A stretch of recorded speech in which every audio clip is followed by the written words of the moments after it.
Hello everyone, my name is Surina Taneja. I'm a junior doctor working in the UK and welcome back to my YouTube channel. In this video, I'll be taking you through my top interview tips for how to answer interview questions with really concise and high impact answers. So without further ado, let's jump in.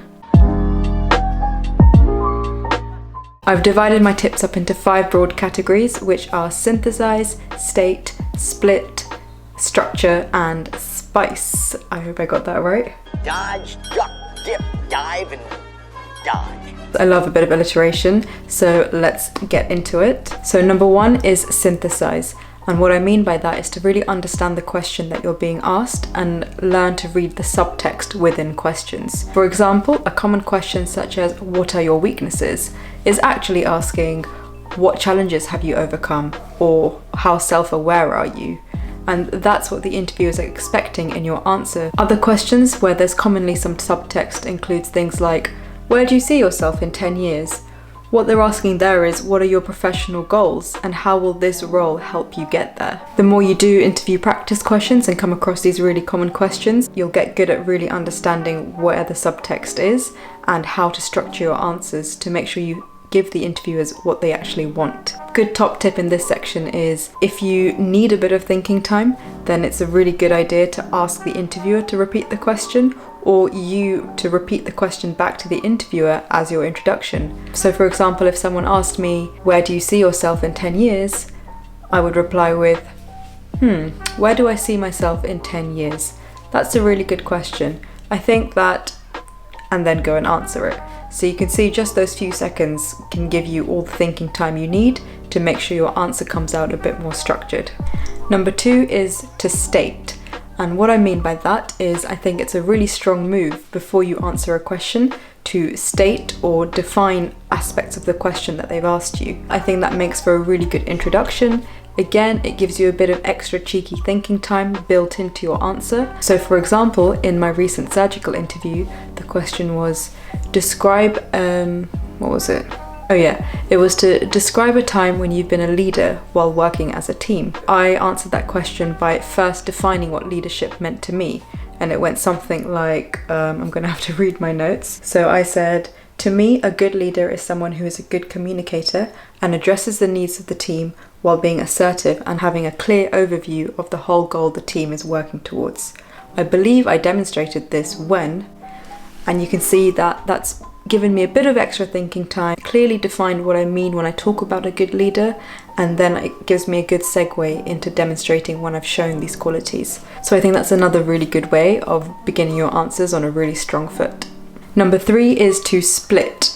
And what I mean by that is to split your answer into different categories. This is a way of thinking and a way of answering questions we're taught all the time in medicine. So when someone asks you what causes there are of a certain symptom, you can answer it either in anatomical categories, or you could answer it in speciality categories. Some examples I can think of in an interview would be questions asking you why you want that role or why you want to work in that place.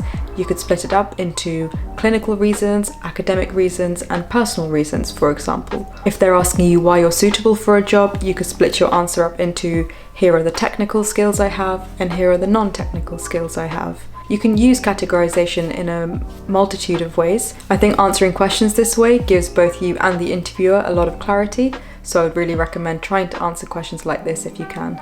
Number 4 is structure.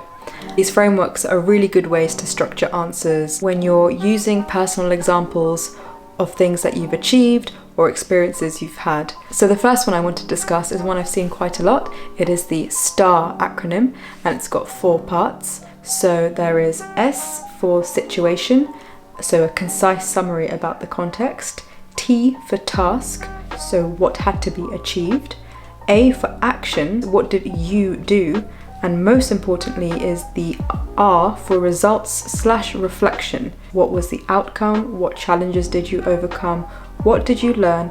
And most importantly, what will you take forward into this next role? I would definitely spend a very short amount of time doing the STA section and spending the bulk of your answer reflecting and linking into your future job what you can bring to it. Another very good structure, which is a bit more medicine specific, but I guess could be made applicable to other industries too, is the SPiiice structure. It's very useful when you're given an ethical dilemma or a management situation where it's not really about your sort of book knowledge and facts and figures. It's more about how you conduct yourself professionally and how you would deal with difficult situations. So in this case, S stands for seeking more information and defining what the problem actually is. P is for patient safety, dividing that into what the immediate and the delayed impacts on patient safety might be. I is for initiative. Can you take the initiative to solve the problem yourself?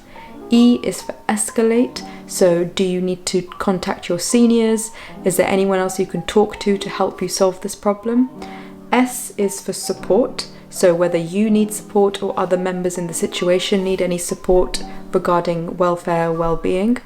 And I also add an R to the end of this because just like with the star example, the reflection is where the money is. This is where you'll describe what you've learnt and what you can bring to this role that you're applying for and why you are a valuable candidate because of the experiences you've had. Like with all the points I've made so far, structures like this are not to be followed robotically for every question, but they are tools and things you can fall back on, especially useful in a high pressure situation like an interview, to make sure you get your points across concisely and you give the interviewers exactly what they want to hear in that short time frame. And finally, if you've stuck around till now, you'll get to find out what I mean by spice.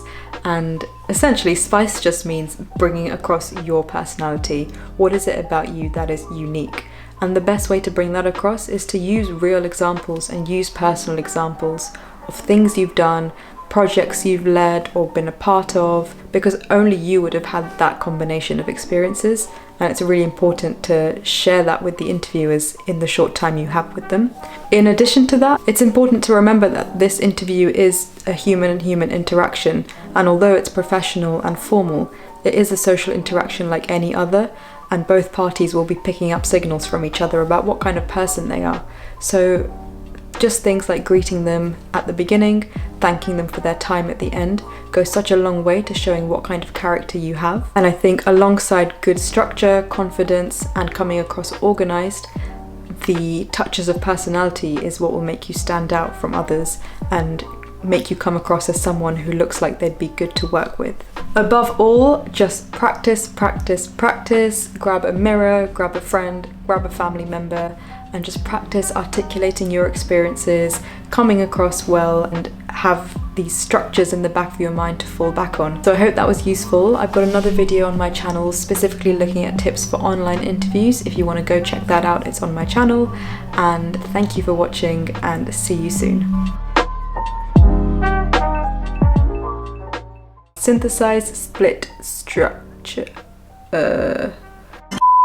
Synthesise, split, state,